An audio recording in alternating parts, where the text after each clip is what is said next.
ಇದೇನು ಸೀತೆ, ನಿನ್ನ ಕಣ್ಣಲ್ಲಿ ನೀರು? ಇದು ಕಣ್ಣೀರಲ್ಲ ಸ್ವಾಮಿ,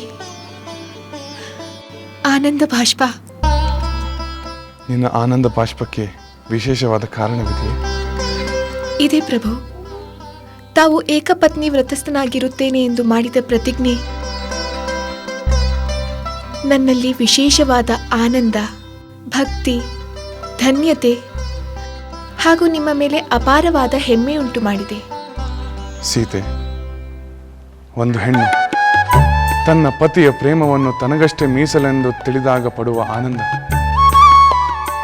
ಆ ಪ್ರೇಮ ಮತ್ತೊಬ್ಬರ ಪಾಲಾಗುತ್ತದೆ ಎಂದು ತಿಳಿದಾಗ ಪಡುವ ಸಂಕಟ ಏನೆಂದು ಸಾಮಾನ್ಯ ಜನರಿಂದ ತಿಳಿದಾಗ, ನಮ್ಮ ಅರಮನೆಯಲ್ಲೇ ಬಹುಪತ್ನಿತ್ವದಿಂದ ಉಂಟಾಗುವಂತಹ ಸಂಕಷ್ಟವೇನೆಂದು ಅರಿತಾಗ ನಾನು ಇಂತಹ ನಿರ್ಧಾರವನ್ನು ಮಾಡಲೇಬೇಕಾಗಿತ್ತಲ್ಲವೇ?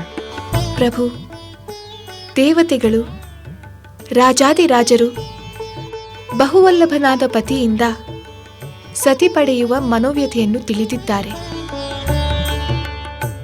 ಆದರೂ ಏಕಪತ್ನಿ ವ್ರತದ ನಿರ್ಧಾರ ಮಾಡದೇ ಇರುವ ಸಂದರ್ಭದಲ್ಲಿ ತಾವು ಆ ನಿರ್ಧಾರ ಮಾಡಿರುವುದು ತಮ್ಮ ಮಹೋನ್ನತ ಆದರ್ಶ. ಸೀತೆ, ಪ್ರಜೆಗಳ ನೆಮ್ಮದಿಗೆ ಸ್ಫೂರ್ತಿಯಾಗುವಂತಹ ಕಾರ್ಯವನ್ನು ಸ್ವತಃ ಪ್ರಜಾಪಾಲಕರು ಮಾಡಿದಾಗಲೇ ತಾನೆ ಪ್ರಜೆಗಳು ಸಹ ಆ ಮಾರ್ಗದಲ್ಲೇ ನಡೆಯಲು ಸಾಧ್ಯವಾಗುವುದು.